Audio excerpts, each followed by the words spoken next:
ससुर का घर, नई नई शादी हुई थी, इसलिए सक्कूबाई का दिन भर घर में रहना सीमा को अपनी प्राइवेसी में बाधा सा लगता था।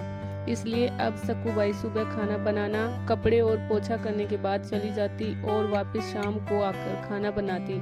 जब रोहन कॉलेज में था तब माँ उन्हें दुनिया को छोड़कर जा चुकी थी। एक काम वाली बाई सक्कू थी जो सुबह से लेकर शाम तक उनके घर का सारा काम करती थी। सक्कूबाई की दोपहर की गैर हाजिरी से कई छोटे मोटे काम दिखाई देने लगे, जिनमें से ज्यादातर काम बिना कहे सुधीर जी ये सोचकर कर लिया करते कि बहू को मदद हो जाएगी, लेकिन बहू सोचती कि ससुर को औरतों के काम में दखल देने की आदत है। एक दिन मौका देखकर सीमा ने रोहन से कहा, क्यों ना हम बाबूजी को वृद्ध आश्रम में भेज दें। सिर्फ एक बार पैसा भरना पड़ेगा और उन्हें भी अपने उम्र के लोगों का साथ मिल जाएगा। हमें भी अपनी प्राइवेसी के बारे में ज़्यादा सोचना नहीं पड़ेगा। रोहन ने सीमा की बातों पर ज़्यादा ध्यान नहीं दिया। कुछ दिन ही बीते थे कि बाबूजी अपने दोस्तों के साथ एक हफ्ते के लिए टूर पर गए और इत्तेफाक से इसी दौरान सक्कूबाई भी छुट्टी पर थी। फिर क्या, सीमा को जैसा चाहिए था वैसा समय मिलने लगा। अब रोहन रेस्टोरेंट में खाना खा लेता और सीमा का काम ऑमलेट, ब्रेड या मैगी से चल जाता। खाना बनाने की टेंशन नहीं थी, लेकिन घर में निकलने वाले सारे काम तो अभी भी करने ही थे।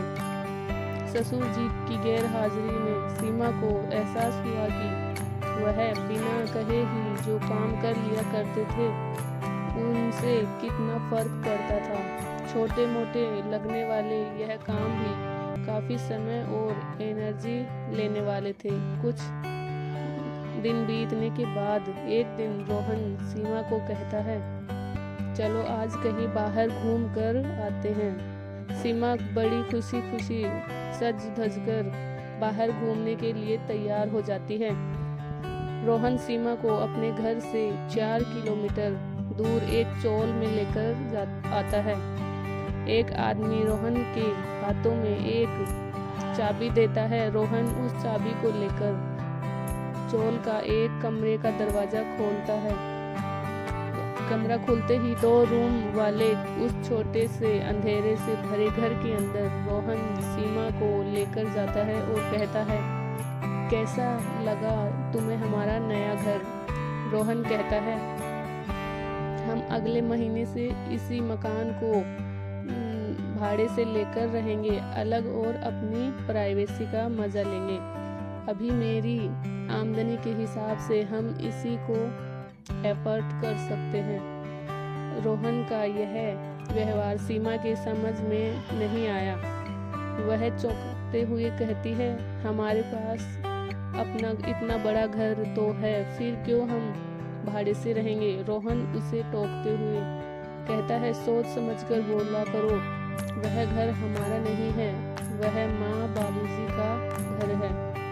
तुम्हारे पास 1 महीना है सोचने के लिए कि तुम्हें आगे क्या करना है। दोनों वहाँ से वापस अपने घर लौट आते हैं। पूरे रास्ते सीमा के दिमाग में तरह तरह के विचार चल रहे थे। घर पहुँचते ही उसने रोहन से कहा, माना कि यह घर माँ बाबूजी का है, लेकिन क्या हमारा इस पर कोई हक नहीं है? रोहन ने कहा, बिल्कुल है, लेकिन माँ बाबूजी के बाद जब तक वह है तब तक वो तो नहीं। अगर तुम्हें हक समझ में आता है तो तुम्हें जिम्मेदारियां भी समझ में आती होगी। सिर्फ हक के बारे में सोचकर और अपनी जिम्मेदारियां भूलकर स्वार्थी होना क्या भला अच्छा होता है?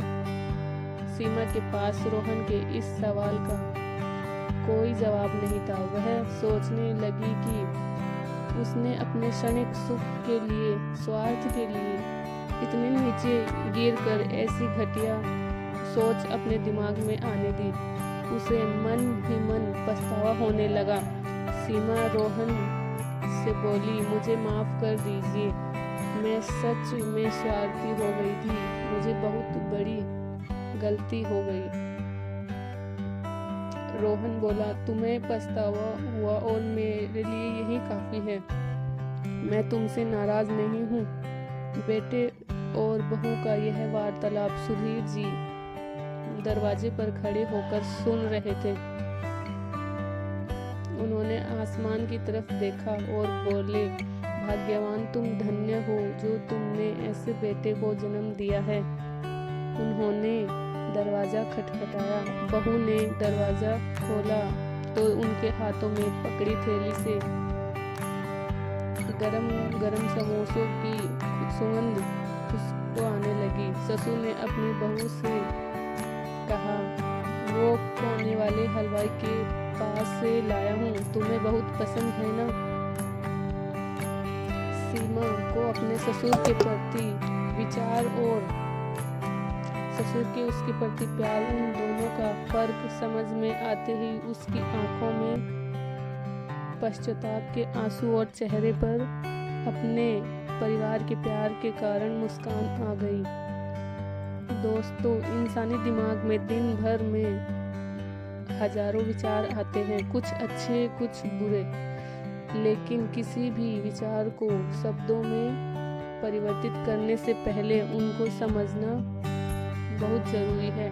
अक्सर विचार और वास्तविकता एक दूसरे से मेल नहीं खाते। हमारे बुजुर्ग जो हमें बोझ लगते हैं, जिनसे हम बात बात में चिढ़ जाते हैं, और ऐसा इसलिए होता है क्योंकि हम स्वार्थी होकर सोचते हैं और हम उनके योगदान को समझ नहीं पाते। वह हमारे जीवन में बहुत अहम किरदार निभाते हैं। Thank you. अगर यह कहानी अच्छी लगी हो तो लाइक करें, शेयर करें और चैनल को सब्सक्राइब जरूर करें।